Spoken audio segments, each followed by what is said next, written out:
ഞാൻ അമ്മയിലെ ഒരു അംഗം എന്ന നിലയിലും ഒരു വ്യക്തി എന്ന നിലയിലുമാണ് വന്ന് സംസാരിക്കുന്നത്. കാരണം ഞാൻ നിങ്ങളോട് സംസാരിക്കണമെന്ന് കുറച്ച് ദിവസങ്ങളായി ആഗ്രഹിച്ചുകൊണ്ടിരിക്കുകയാണ്. അമ്മ എന്ന് പറയുന്ന സംഘടനയിൽ ഒരുപാട് ആഗ്രഹത്തോടെ തന്നെ വന്ന ഒരാളാണ് ഞാനല്ലാതെ കമ്മിറ്റികളിൽ നിന്നിട്ടുള്ള എക്സ്പീരിയൻസ് ഉള്ള ഒരാളൊന്നുമല്ല. അവിടെ ക്യൂരിയോസിറ്റി കാരണം, ഇഷ്ടം കാരണം തന്നെ കമ്മിറ്റിയിൽ വന്ന് നിന്ന് പ്രവർത്തിച്ച ഒരാളാണ്. അപ്പോൾ ആ കമ്മിറ്റിയിൽ നിന്ന് ദുരനുഭവങ്ങൾ ഉണ്ടാവുക എന്ന് പറയുമ്പോൾ ഭയങ്കര വിഷമമുണ്ട്. ഇപ്പോൾ ഉഷേത്ത പറഞ്ഞൊരു കാര്യമുണ്ട്. ഈ കമ്മിറ്റിക്ക് മുന്നേ ലാലേട്ടൻ പ്രസിഡന്റ് ആയിട്ടുള്ള ഒരു കമ്മിറ്റി ഉണ്ടായിരുന്നു. ആ കമ്മിറ്റി പിന്നീട് പ്രത്യേക സാഹചര്യത്തിൽ അഡോ കമ്മിറ്റിയായി മാറ്റേണ്ട ഒരു അവസ്ഥ വന്നിട്ടുണ്ടായിരുന്നു. അപ്പോൾ ആ അവസ്ഥ വന്നത് എല്ലാവർക്കും അറിയാവുന്ന കാര്യമാണ്.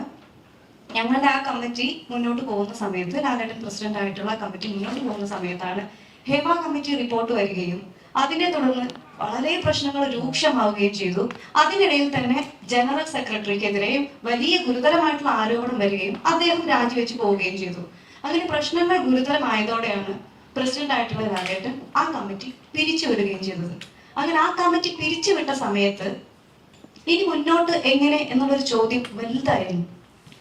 ആ ഒരു ചോദ്യത്തിന്റെ പുറത്താണ് ആ കമ്മിറ്റി തന്നെ വീണ്ടും അഡോ കമ്മിറ്റി ആയത്. അതിന് മറ്റൊരു കാരണം കൂടെ ഉണ്ടായിരുന്നു കേട്ടോ.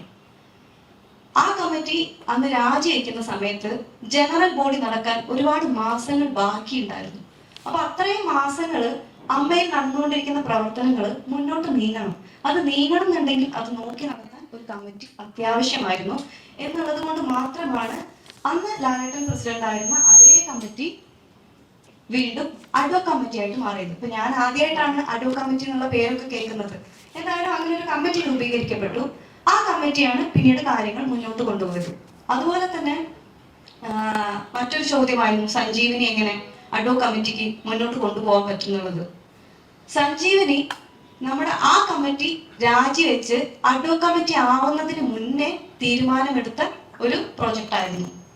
അതായത് ഞാൻ തന്നെ മുന്നേ പല ഇന്റർവ്യൂകളിലും പറഞ്ഞിട്ടുണ്ട്, വിഷ്ണു ഉണ്ണികൃഷ്ണന്റെ മെഡിസിൻ പ്രൊവൈഡ് ചെയ്യുന്ന കമ്പനിയിൽ നിന്നാണ് സഞ്ജീവിനി അംഗങ്ങളായിട്ടുള്ള നമ്മുടെ ആളുകൾക്കെല്ലാം മരുന്നുകൾ എത്തുന്നത്. അപ്പോ സഞ്ജീവനി പ്രവർത്തനങ്ങൾ തുടങ്ങുന്നതും സഞ്ജീവനി തുടങ്ങാമെന്ന് തീരുമാനിക്കുന്ന സമയത്ത് ജനറൽ സെക്രട്ടറി ആയിട്ടുണ്ടായിരുന്ന സിദ്ദിഖിക്ക അവിടെ ഉണ്ടായിരുന്നു.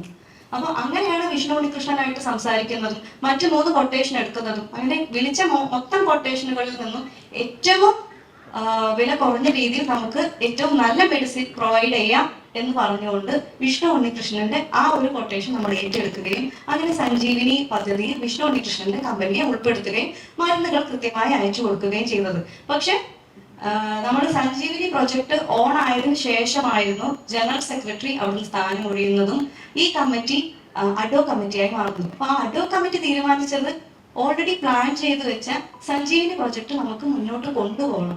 കാരണം 5000 രൂപ കൊണ്ട് മരുന്ന് ഉൾപ്പെടെ ജീവിത ചെലവ് മൊത്തം താങ്ങി നിർത്തുന്ന ഒരുപാട് മെമ്പേഴ്സ് ഉണ്ട് അമ്മയില്.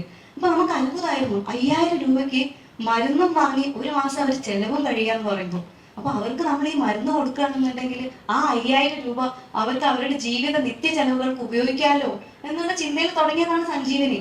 അപ്പൊ അഡോ കമ്മിറ്റി ഏറ്റെടുത്ത് സഞ്ജീവനി പ്രൊജക്ട് തുടങ്ങി എല്ലാവർക്കും കഴിഞ്ഞ ജനുവരി 26-നായിരുന്നു സഞ്ജീവനി ലോഞ്ച് ചെയ്തത്. സഞ്ജീവനി ലോഞ്ച് ചെയ്ത സമയത്ത് അന്നവിടെ മമ്മൂക്ക ഉണ്ടായിരുന്നു, ലാലേട്ടൻ ഉണ്ടായിരുന്നു, ശ്രീനിവാസൻ സാർ ഉണ്ടായിരുന്നു, സുരേഷ് ഗോപി സാർ ഉണ്ടായിരുന്നു, അമ്മയിലെ മറ്റു പല അംഗങ്ങളും ഉണ്ടായിരുന്നു. അപ്പൊ നമ്മുടെ സ്ഫടികം ജോർജ് സാറിന്, നമ്മുടെ ബീന കുമ്പളിങ്ങി ചേച്ചി, അങ്ങനെ കുറെ പേർക്ക് മരുന്നുകൾ കൊടുത്തിട്ടായിരുന്നു നമ്മളതിന് തുടക്കം കുറിച്ചത്. അത് നല്ല കാര്യമാണ് ചെയ്തത്. അത് അഡോ കമ്മിറ്റി ആവുന്നതിന് മുന്നേ ആ കമ്മിറ്റി എടുത്ത തീരുമാനമായിരുന്നു അത്. അതാണ് നടപ്പിലാക്കിയത്. അതിനെങ്ങനെയാണ് ചോദ്യം ചെയ്യണമെന്ന് എനിക്ക് മനസ്സിലാവുന്നില്ല.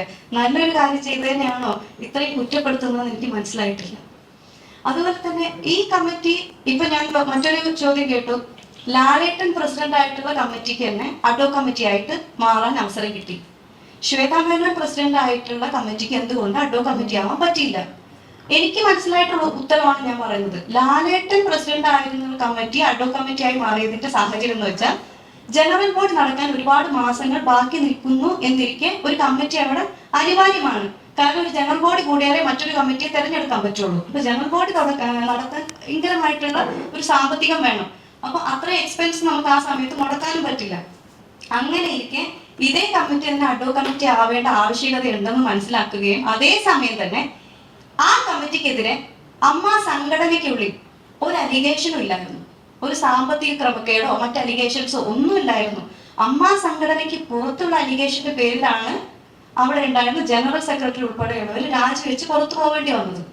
അപ്പൊ അതുകൊണ്ട് തന്നെ അമ്മ സംഘടനയ്ക്ക് അകത്തുണ്ടായിരുന്ന ആ കമ്മിറ്റിക്കെതിരെ വേറെ അലിഗേഷൻസ് ഇല്ലാത്തത് കൊണ്ടായിരുന്നു അതേ കമ്മിറ്റി അഡ്ഹോക് കമ്മിറ്റി ആയിട്ട് മാറിയത്.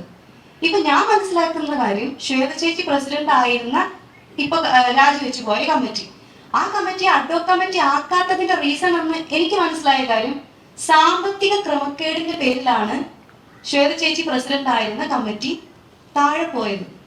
അവരുടെ സാമ്പത്തിക റിപ്പോർട്ട് പാസ്സായില്ല ജനറൽ ബോഡിയിൽ.